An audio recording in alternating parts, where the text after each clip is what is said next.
Hello friends, welcome to simple ಆಗೊಂದ್ life Kannada channel. ಸಾಮಾನ್ಯವಾಗಿ ನಿಮ್ಗೆಲ್ಲರಿಗೂ ಗೊತ್ತೇ ಇದೆ, ಹಾರ್ಟ್ ನಮ್ಮ ಬಾಡಿಗೆ ರಕ್ತವನ್ನು ಪಂಪ್ ಮಾಡುತ್ತೆ, ಅಂಗಾಂಶಗಳಿಗೆ ಆಕ್ಸಿಜನ್ ಮತ್ತು ನ್ಯೂಟ್ರಿಯನ್ಸ್ ಅಥವಾ ಪೋಷಕಾಂಶಗಳನ್ನು ಸಪ್ಲೈ ಮಾಡುತ್ತೆ, ಹಾಗೆಯೇ ಕಾರ್ಬನ್ ಡೈಆಕ್ಸೈಡ್ ಮತ್ತು ಇತರೆ ಟಾಕ್ಸಿನ್ಸ್ ಅನ್ನು ಬಾಡಿಯಿಂದ ಹೊರಹಾಕುತ್ತೆ.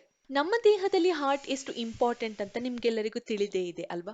ಆದ್ರೆ ಬರೀ ತಿಳಿದಿದ್ರೆ ಸಾಕಾಗಲ್ಲ, ನಿಜವಾಗ್ಲೂ ನೀವು ನಿಮ್ಮ ಹೃದಯವನ್ನು ಕೇರ್ ಮಾಡ್ತಿದ್ದೀರಾ? ಇವತ್ತು ಈ ವಿಡಿಯೋದಲ್ಲಿ ನಿಮ್ಮ ಹೃದಯವನ್ನು ಹೆಲ್ದಿ ಆಗಿಡುವಂತಹ ಸೂಪರ್ ಅಂಡ್ ಎಫೆಕ್ಟಿವ್ ಡ್ರಿಂಕ್ ಅಥವಾ ಸ್ಮೂತಿಯನ್ನು ನಾನು ತಿಳಿಸ್ತೀನಿ. ಈ ಡ್ರಿಂಕ್ ಕುಡಿಯೋದ್ರಿಂದ ನಿಮ್ಮ ಹೃದಯವನ್ನು ಯಾವುದೇ ತರಹದ ಡಿಸೀಸ್ ಇಂದ ನೀವು ಪ್ರೊಟೆಕ್ಟ್ ಮಾಡಬಹುದು.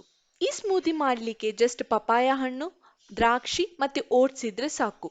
ಇದು ಹೇಗೆ ಮಾಡೋದಂತ ನೋಡೋಕ್ ಮುಂಚೆ ಒಂದು ಸ್ಮಾಲ್ ರಿಕ್ವೆಸ್ಟ್, ನೀವು ಇನ್ನೂ ಕೂಡ ನನ್ನ ಚಾನಲ್ಗೆ ಸಬ್ಸ್ಕ್ರೈಬ್ ಆಗಿಲ್ಲದಿದ್ರೆ ಪ್ಲೀಸ್ ಇವಾಗಲೇ ಸಬ್ಸ್ಕ್ರೈಬ್ ಆಗಿ, ಹಾಗೇನೆ ಪಕ್ಕದಲ್ಲಿ ಕಾಣ್ತಾ ಇರುವ ಬೆಲ್ ಐಕನ್ ಅನ್ನು ಕ್ಲಿಕ್ ಮಾಡಿ. ಇದರ ಮೂಲಕ ನಾನು ಹಾಕುವ ಎಲ್ಲಾ ವಿಡಿಯೋ ನೋಟಿಫಿಕೇಶನ್ ನಿಮಗೆ ಮೊದಲೇ ಬರುತ್ತೆ ಅಂಡ್ ಆ ತಕ್ಷಣನೇ ನೀವು ನನ್ನ ವಿಡಿಯೋ ನೋಡಬಹುದು.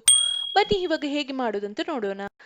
ಮೊದಲಿಗೆ ಒಂದು ಮಿಕ್ಸಿ ಜಾರ್ಗೆ ಅರ್ಧ ಕಪ್ ಪಪಾಯ ಹಣ್ಣು, 10 ದ್ರಾಕ್ಷಿ, ಹಾಗೇನೆ 3 ಟೀ ಸ್ಪೂನ್ ನೆನೆಸಿದ ಓಟ್ಸ್ ಮತ್ತೆ 1 ಕಪ್ ನೀರು ಹಾಕಿ ಚೆನ್ನಾಗಿ ಮಿಕ್ಸ್ ಮಾಡಿ ಜ್ಯೂಸ್ ಮಾಡ್ಕೊಳ್ಳಿ. ಇವಾಗ ಈ ಡ್ರಿಂಕಿಗೆ ಬೇಕಿದ್ರೆ 1 ಟೀ ಸ್ಪೂನ್ ಹನಿ ಆಡ್ ಮಾಡಿದ್ರೆ ಆಯ್ತು, ನಿಮ್ಮ ಡ್ರಿಂಕ್ ರೆಡಿ. ನಿಮ್ಗೆ ಗೊತ್ತೇ ಇದೆ, ಇವತ್ತಿನ ದಿನ ತುಂಬಾ ಜನರು ಹೃದಯ ಸಂಬಂಧಿ ಕಾಯಿಲೆಗಳಿಂದ ಬಳಲ್ತಿದ್ದಾರೆ.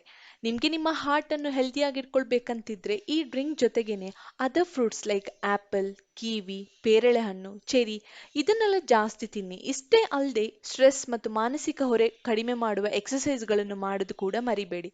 ಹೀಗೆ ಮಾಡೋದ್ರಿಂದ ನೀವು ನಿಮ್ಮ ಹಾರ್ಟ್ ಅಂಡ್ ಬಾಡಿಯನ್ನು ಹೆಲ್ದಿಯಾಗಿ ಇಟ್ಕೊಳ್ಬಹುದು. ಈ ವಿಡಿಯೋ ನಿಮಗೆ ಹೆಲ್ಪ್ಫುಲ್ ಆಗಿದ್ರೆ ಪ್ಲೀಸ್ ಒಂದು ಲೈಕ್ ಕೊಡಿ, ಹಾಗೆ ನಿಮ್ಮ ಫ್ಯಾಮಿಲಿ ಅಂಡ್ ಫ್ರೆಂಡ್ಸ್ ಜೊತೆ ಶೇರ್ ಮಾಡಿ, ಅವರಿಗೆ ಕೂಡ ಇದು ತುಂಬಾನೇ ಹೆಲ್ಪ್ಫುಲ್ ಆಗಬಹುದು.